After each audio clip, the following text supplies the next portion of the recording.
सभी को राम राम। मैं पारस गाबा हरियाणा पानीपत से एक बार दोबारा आप सभी का स्वागत करता हूं आपके अपने YouTube चैनल पर।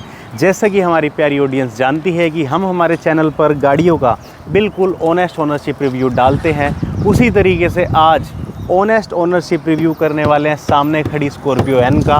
आज की इंटरेस्टिंग बात पता है क्या है कि इस गाड़ी ने ओनर को कहीं का नहीं छोड़ा, ना इधर का छोड़ा ना उधर का छोड़ा।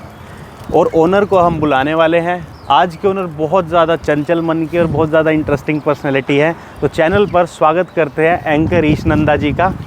हेलो पारस भाई, कैसे हो? बहुत बढ़िया। ये बहुत तगड़े एंकर हैं, इनसे मैं कहीं ना कहीं इंस्पायर रहता हूँ क्योंकि मैं यही फील्ड अपनाना चाहता था। भाई उस फील्ड में सक्सेसफुल हैं तो कहीं ना कहीं इंस्पिरेशन मिलता रहता है। तो आप जैसे भाइयों का साथ है तो बस चल रहे हैं, मौज कर रहे हैं। आप अपने अंदाज में एक बार अपना इंट्रोडक्शन दे दीजिए सभी को। सो गाइस, मेरा नाम है ईश नंदा। मैं बेसिकली एंकरिंग करता हूं और मेरा प्रोफेशन एंकरिंग है और मैं 6 साल से एंकरिंग के फील्ड के अंदर हूं और मुझे आज हो गए 6 साल। ऑल ओवर इंडिया मैंने ट्रैवल किया है, कश्मीर, जयपुर, मथुरा, गुजरात, एवरीवेयर जो आप सोचें इंडिया में, मैं हर जगह मैंने शोज़ करे हैं। तो बस चल रहे हैं। तो भाई बड़े बड़े कॉरपोरेट शोज़ और बड़ी बड़ी डेस्टिनेशन वेडिंग्स करते हैं। अंबानी वालों ने भाई को ऑफर किया था बट भाई ने मना कर दिया। मैं कहा नहीं, let's give chance to Diljit. तो ब्रदर, सबसे पहला क्वेश्चन तो आपसे यही करते हैं, व्हाई स्कॉर्पियो एन? देखो, स्कॉर्पियो एन एक ऐसी गाड़ी है जब आप जब चलते हो तो इट फील्स लाइक कि आप कुछ चला रहे हो रोड के ऊपर, आप चल रहे हो, एक सेपरेट आपकी एक इमेज बन जाती है। जो चीज़ मुझे एक्सयूवी या फिर मुझे और जो सेगमेंट गाड़ियाँ थी क्रेटा वरेटा में नहीं मिली, लेकिन ये जो गाड़ी है इसको आप चलाते हो तो फील्स लाइक कि आप कुछ दौड़ा रहे हो, घोड़ा चला रहे हो, कुछ अपने आप फील आता है कि आप कोई रोड के राजा हो। तो इसलिए स्कॉर्पियो एन, जो कि एक सपना रहा था जब से लॉन्च हुई तब से आपको ना सेडान गाड़ी ज़्यादा सूट करती? देखो, सेडान मैंने काफ़ी चलाई है, मैंने अमेज बहुत चलाई है, लेकिन जब से मैं इस फील्ड में एंकरिंग के आया हूँ तो जैसे हम बहुत जगहों पे जाते हैं तो एक कहते हैं ना, पंजाबी में बोलते हैं वट पड़ना चाहिए अपना। तो वट पड़ने के लिए फिर ये गाड़ी आगे आती है भाई। आदमी सामने वाला हल्के में ना ले, वही कहीं जाओ तो पता लगे वही क्या है। तो वो चीज़, और ऊपर से एक रुतबा जो आप मानते हो, दूर से देख के लगता है कोई माफिया आदमी आ रहा है, तो वो एक रॉब वाली चीज़ तो मन में हमेशा से रही है। ऊपर से स्ट्रॉन्ग बोल्ड गाड़ी, जो सेडान गाड़ियाँ नहीं इतनी बोल्डनेस दे पाती हैं, इसलिए स्कॉर्पियो एन को चूज़ किया है। ये आपने कौन सा वेरिएंट लिया और कितने का ऑन रोड पड़ा भाई? देखो, हम गए थे लेने Z2 मॉडल के लिए, लेकिन उसमें कुछ कमियां थी तो हम Z4 पे आ गए। उसमें कुछ कमियां थी तो हम Z6 देखी, लेकिन जब ये हमें शोरूम पे खड़ी दिख गई बाई चांस, आँख नज़र पड़ गई इसके ऊपर, तो फिर इसको बैठने के अंदर इसके बाद हमारा निकलने का मन ही नहीं किया।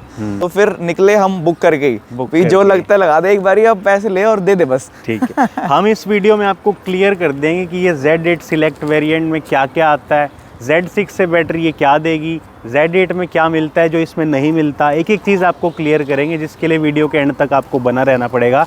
उससे पहले इसका ऑन रोड प्राइस कितना पड़ा? देखो, ऑन रोड प्राइस जिसका पड़ा है हमें लगभग पड़ा है 21.5 लगा लो आप। उसके अंदर इसकी पीपीएफ भी इंक्लूडेड है। मतलब बाहर से कराई पीपीएफ? देखो, पीपीएफ हमने महिंद्रा से कराई क्योंकि हमने देखा बाहर जो है 1 लाख की हमें नहीं, लेकिन 75 समथिंग की पड़ रही थी।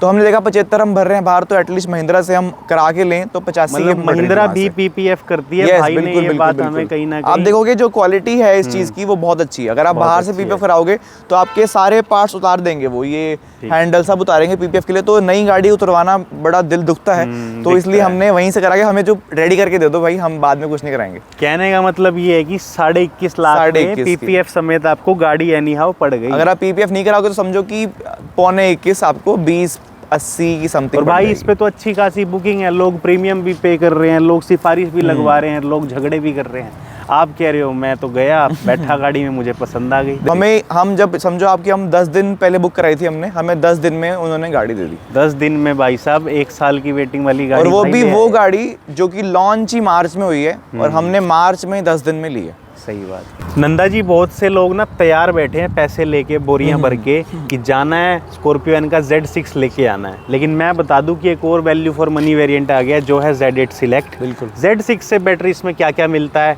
वो आप बता दीजिए। डिफरेंस है सिर्फ 1.5 लाख रुपए का, 1.5 लाख में एक्स्ट्रा क्या क्या मिला वो बता देते हैं। देखो, 1.5 लाख के अंदर डिफरेंस जो आ रहे हैं वो कम से कम भी कई लाखों के डिफरेंस है, मैं तो कहता हूँ, क्योंकि इसमें से डिफरेंस जो है सिक्योरिटी के भी हैं, आपकी सेफ्टी के भी हैं और लुक्स के तो देखो है ही है।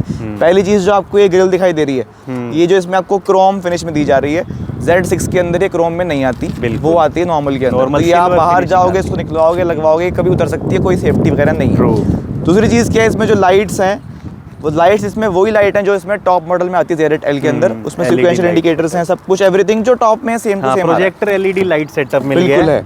इंडिकेटर भी इसमें वो है DRL वाले हैं, बहुत बढ़िया तरीके से। और इसके अंदर जो फॉग लैंप है आपको मिल रही है, जो Z6 में नहीं मिलती, नहीं मिलते। उसके बाद हम आ जाते हैं अलॉय व्हील्स के ऊपर, जो आपको Z6 में नहीं मिलते हैं। आपको मिलेगी व्हील कैप मिलती है।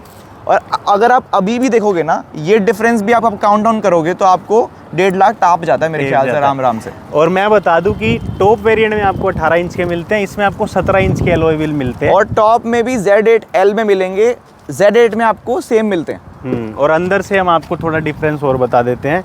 ये अंदर से जो डिफरेंस है, देखो अंदर से क्या है। पहली बात तो देखो, सब ये यहाँ पे लेदर फिनिश दिया हुआ है, ये लेदर कितनी लुक दे रहा है यहाँ पे। लेकिन आप जब Z6 में जाते हो तो सिर्फ और सिर्फ आपको सब प्लास्टिक मिलेगा। ये पियानो फिनिश मिल रहा है, ये आपको नहीं मिलता है। सब ये सिर्फ मिलेगा आपको Z8 सिलेक्ट के अंदर।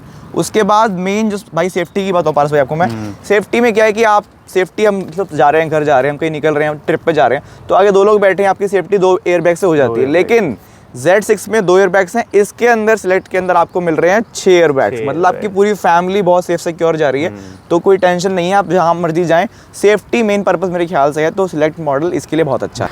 और एक मैं बता दूं कि इसमें आपको सीट्स भी लेदरेट मिलती है, जबकि Z6 में आपको नॉर्मल फैब्रिक वाली सीट्स मिलती है। प्लस बहुत सी ऐसी वाइब चेंज हो जाती है गाड़ी की जो आपको Z6 में नहीं मिलती। मैं आपको बता रहा हूँ, जब हम गाड़ी में बैठे Z4 Z6 में ज़्यादा फ़र्क दोनों में नहीं है। हम जब Z4 में बैठे थे जाके, आप मानोगे कोई बैठ के बिल्कुल फील ही नहीं आ रही थी कि हम इतना महंगी गाड़ी ले रहे हैं और कुछ ले रहे हैं। बिल्कुल टोटली प्लास्टिक।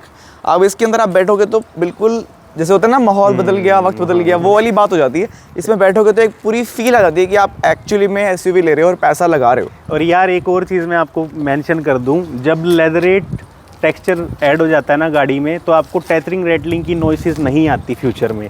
अदरवाइज साल 2 साल बाद आपको गाड़ी प्लास्टिक वाली टेथरिंग रेटलिंग के बहुत सारे नॉइसेस देने लग जाती है। एक भाई आपको Z6 में पार्किंग कैमरा नहीं मिलता, Z8 सिलेक्ट में आपको पार्किंग कैमरा मिल जाता है। ये तो बहुत सारी बातें हो गई कि भाई Z6 लेने वाले Z8 सिलेक्ट उठा ले, क्योंकि 1.5 लाख में इतने सारे फीचर एक्स्ट्रा मिल रहे हैं। वर्थ इट, बिल्कुल। वहीं Z8 सिलेक्ट में लगभग 1.5 लाख रुपया और भर के Z8 आती है। उसमें क्या क्या फीचर मिलते हैं जो इसमें नहीं है। कुछ सिलेक्टेड फीचर हैं जो इसमें नहीं है, वो भी हम आपको बता देते हैं, ताकि Z8 वाले डिसाइड कर पाएं कि उनको लेना चाहिए या नहीं। नंदा जी, मैं बताऊं कि आप बताएंगे? आप बताइए। देखो नंदा जी, एक तो आपको इन्होंने ये ऑटोमेटिक हेडलैम्प्स नहीं दिए। बिल्कुल ठीक है, कोई बात नहीं, काम चल कोई जाता जरूरत है। नहीं है इतनी खास। अदर देन दैट आपको रेन सेंसिंग वाइपर नहीं मिल रहे, वो भी एक लग्जरी फीचर है, उसके बिना भी इंडियन सड़कों पे काम चल जाता है। बिल्कुल। उसके अलावा अगर चाबी की बात करें, भाई इस गाड़ी में आपको पुश बटन नहीं मिलता, जबकि Z8 में आपको पुश बटन मिलता है। उस चीज़ से कोई दिक्कत नहीं है, लेकिन दिक्कत वाली बात पता है क्या है? जो इसके साथ सेकेंडरी की मिल रही है ना, वो डमी की मिल रही है। वो भी बटन्स वाली मिल जाती तो कहीं ना कहीं काम चल जाता। पुश बटन के बिना इतना फ़र्क नहीं पड़ता। उधर से एक इन्होंने ऑटो फोल्ड मिरर नहीं दिया, Z8 में आपको वो मिलता है। वो चीज़ एक ड्रॉबैक मैं भी कहूँगा महिंद्रा को, कितनी महंगी गाड़ी आप ले रहे हो तो एटलीस्ट ऑटो फोल्डेबल मिरर आना चाहिए। बिकॉज हमारी गाड़ी अमेज है जो इसके आधे से भी कम रेट में आ जाती है, उसमें भी मिरर हमें मिल जाते हैं जो हम अंदर बैठे टक करते हैं और अपने आप बंद हो जाते हैं। लेकिन इसमें वो एक कमी छोटी सी है, मतलब वो वाइब कहीं ना कहीं वो वाइब मिस है। उसके अलावा अगर अंदर की बात करें, भाई गाड़ी में आपको TPMS नहीं मिलता, वो भी छोटी छोटी गाड़ियों में आ जाता है नंदा जी, जैसे i20 में आ गया, वेन्यू में आ गया, एक्स्टर में आ गया, Hyundai तो अपनी छोटी से छोटी गाड़ी में TPMS दे रही है। ये देना भूल गए या ये वैसे इन्होंने नहीं दिया? ये वैसे ही नहीं दिया है। उसके बाद ड्यूअल जोन क्लाइमेट कंट्रोल नहीं आता, Z8 में वो आपको मिलेगा, इसमें आपको वो नहीं मिलने वाला। अदर देन दैट ऐसे कमियां ढूंढेंगे तो बहुत सारी निकल आएगी। तो मोटे मोटे डिफरेंस हमने कवर कर दिए, Z6 में क्या नहीं मिलता जो इसमें मिलता है, और Z8 में क्या एक्स्ट्रा मिलता है जो इसमें नहीं मिलता। मेरी बात कंफ्यूजिंग हो गई तो अपने आप हिसाब लगा लेना। लेकिन अब एक ऑल ओवर बात कर लेते हैं नंदा भाई। स्कॉर्पियो लेने वालों को पता होना चाहिए कि इसका मेजर पॉजिटिव, अच्छी बात इसकी क्या है, और उसके बाद इसकी बुराई यानी कि इसमें नेगेटिविटी भी क्या है, क्योंकि दोनों चीज़ों का ब्लेंड होता है हर चीज़ में, बिल्कुल, इसी चीज़ के मिश्रण से संसार चल रहा है। तो आप पहले ये बता दो कि आपको इसमें ऑल ओवर गाड़ी में पॉजिटिव क्या लगा? देखो पॉजिटिव पहली बात क्या है कि बहुत ही स्ट्रॉन्ग गाड़ी है, मतलब इतनी बोल्ड, इतनी स्ट्रॉन्ग की बहुत मजबूत इसकी बॉडी है। अगर हम पहले बंद करते थे बस सेडान का बंद, तो वो बहुत आराम से करना पड़ता है, लेकिन इसमें बिल्कुल खींच के करना पड़ता है। बहुत तगड़ी बॉडी है इसकी, दम लगाना पड़ता है, दम चाहिए इसमें ना। सेकंड चीज़ क्या है इसमें कि जो आपका स्टीयरिंग है बहुत ज़्यादा स्मूथ महिंद्रा ने कर दी है, जो पहले नहीं होता था, लेकिन अब बिल्कुल बहुत ही प्यार से मूव होता है। बहुत। और बाकी चीज़ें मेरे ख्याल तो काफ़ी चीज़ें पॉजिटिव ही हैं, नेगेटिव बहुत कम है। तो पॉजिटिविटी मेरे ख्याल से इस गाड़ी में ज़्यादा है। और फील जो आप देखोगे गाड़ी में चलाने की, आप लगे आप ट्रक चला रहे हो, इतना ट्रक जो मतलब बहुत स्मूथ है, स्मार्ट ट्रक जो मतलब कि बहुत लग्जरी ट्रक है। और लगता है कि आप बहुत ऊंचे रोड पे बैठे हो। अगर आप साइड में आपके ट्रैवलर निकल जाएगी ना, you can count the seats ऐसे देखते, जो कि सेडान में लगता है कि वो बड़े भैया जा रहे हैं, लेकिन अब भाई जा रहा है। कहने का मतलब भाई हर जगह सलाम ठुकती है। बिल्कुल बिल्कुल सलाम ठुकती है। और अगर नेगेटिव्स की बात करें, नेगेटिव देखो इसमें क्या है कि एक चीज़ तो सनरूफ, जो मैं कहूँगा कि एक्सयूवी में पैनोरामिक दी गई है, लेकिन इसके अंदर थोड़ी सनरूफ छोटी होगी, साइज़ कम हो गया, तो एक वो छोटा सा मुझे लगता है। ऊपर से क्या है, जो रियर सीट्स हमारी हैं उसके अंदर आपको कप होल्डर या एसी इवेंट्स नहीं मिल पाते हैं, तो थोड़ी गर्मियों में जब बहुत बढ़ेगी तो मेरे ख्याल दिक्कत हो सकती है। और एक छोटा सा उसमें क्या है कि उसमें ना जो आपके घर के बच्चे हैं ना, वो भी लंबा सफ़र तय नहीं कर सकते। वो भी एक समय के बाद बोल देते हैं, आधे घंटे के बाद, कि हम नहीं बैठ रहे पीछे, हमें आगे लो। पर एक चीज़ ये है कि इसका एसी बहुत तेज़ है, तो मे बी वो चीज़ कवर कर पाए, लेकिन देखेंगे गर्मियों में कि क्या हाल होगा, वो बताएंगे बाद में। एक चीज़ ये मेन ड्रॉबैक लगता है मुझे, तो मेन ड्रॉबैक है इसमें, ये ऑटो फोल्डेबल नहीं मिलते हैं, कि आपको हाथ से ही ऐसे फोल्ड करने पड़ेंगे, अंदर से फोल्ड नहीं होंगे। और बूट स्पेस को लेके आपका क्या? बिल्कुल, बूट स्पेस भी एक मेन कंसर्न रहता है। अगर आप मान लो कि अगर हम इसको 7 सीटर बोलेंगे, तो 7 लोग बैठकर अगर आप चाहोगे कि हम मनाली चले जाएं या ट्रिप पे हुए, तो आपको बूट स्पेस तो देखो नहीं मिलने वाला। उसके लिए आपको इसके ऊपर लगाना पड़ेगा कैरियर, और फिर आपको करना पड़ेगा सामान ऊपर लोड, लेकिन अंदर आप सिर्फ अपने हैंड बैग्स ही रख पाओगे। कहने का मतलब बूट स्पेस नहीं है। अच्छा, एक अब हम पीछे आ गए, इसकी रियर लुक्स ना लोग बड़े कमेंट करते हैं। मैं 4-5 वीडियोस डाल चुका हूँ स्कॉर्पियो एन को लेके। लोग कहते हैं भाई वैगनर जैसी रियर लुक्स है, इसकी रियर लुक से हमें बड़ी दिक्कत है, ये है वो है। आपका क्या कहना है? देखो मेरा कहना तो ये है कि वही लोग बोलते हैं जिन्होंने लेनी नहीं है। जो मुझे लगता है, मेरे ख्याल तो जब रोड पे चलती है ना पारस भाई, तो एक इतनी ज़बरदस्त इसकी फील आती है ना फ्रंट और बैक की, कि कुछ बढ़िया सी गाड़ी चल रही है रोड के ऊपर, तो इसलिए ली गई है। बाकी आपने तगड़ा तमाचा सा मार दिया। बिल्कुल, मैं कह रहा हूँ, आप खुद नोट करो, कभी देखोगे रिव्यूज़ पे, कमेंट्स पे, तो वही लोग इतने ज्ञान दे रहे हैं लाइट्स को लेके, जिन्होंने लेनी भी नहीं है और ना ली है। सही, तो वही लोग कह रहे हैं, जो ले रहे हैं, जो मतलब होल्ड कर रहे हैं, वो खुद इससे बहुत प्यार करते हैं। और इसकी लाइट्स लुक देती है बिल्कुल ज़बरदस्त वाली, नॉन कंपेरेबल किसी और गाड़ी से, इसकी अपनी बहुत तगड़ी लुक है। तो इतनी सारी नंदा जी से बातें करने के बाद, उनका अच्छा खासा समय लेने के बाद, आखिर में मैं यही कहना चाहूँगा कि भाई स्कॉर्पियो एन Z8 सिलेक्ट एक ऐसी गाड़ी है जो आपको कहीं का नहीं छोड़ेगी, ना इधर का छोड़ेगी ना उधर का छोड़ेगी। वो कैसे? ना तो आप इसके चक्कर में Z6 ले पाओगे, ना आप Z8 ले पाओगे। मतलब आपको आखिर में यही लेनी पड़ेगी। आप में से अगर कोई लोग चाहते हैं कि हम इसका कंपैरिजन Z8L से करें, बिल्कुल, कि Z8L में क्या मिलता है जो इसमें नहीं मिलता, उसके लिए हम एक सेपरेट वीडियो बना सकते हैं। ईश नंदा भाई एक बहुत ही फेमस और बहुत ही तगड़े एंकर हैं। इन्होंने हमें समय दिया, मेरे अच्छे दोस्त हैं तो कहीं ना कहीं मुझे समय दे दिया। नहीं तो अच्छे खासे पैसे चार्ज करते हैं ये समय देने के लिए या कोई ना कोई इवेंट देने के लिए। जी जी, है ना। तो ईश नंदा भाई का बहुत बहुत धन्यवाद पारस भाई। एंड एवरीवन, आप फॉलो करें, सब्सक्राइब करें पारस व्लॉग्स को, क्योंकि आप जानते हैं कि इतनी अच्छी इन्फॉर्मेशन आपको कहीं और नहीं मिलेगी जहाँ मिल रही है।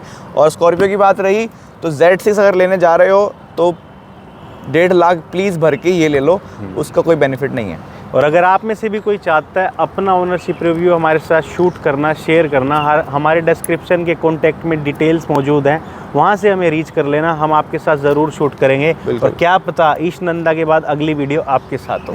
तो मिलते हैं अगली वीडियो में।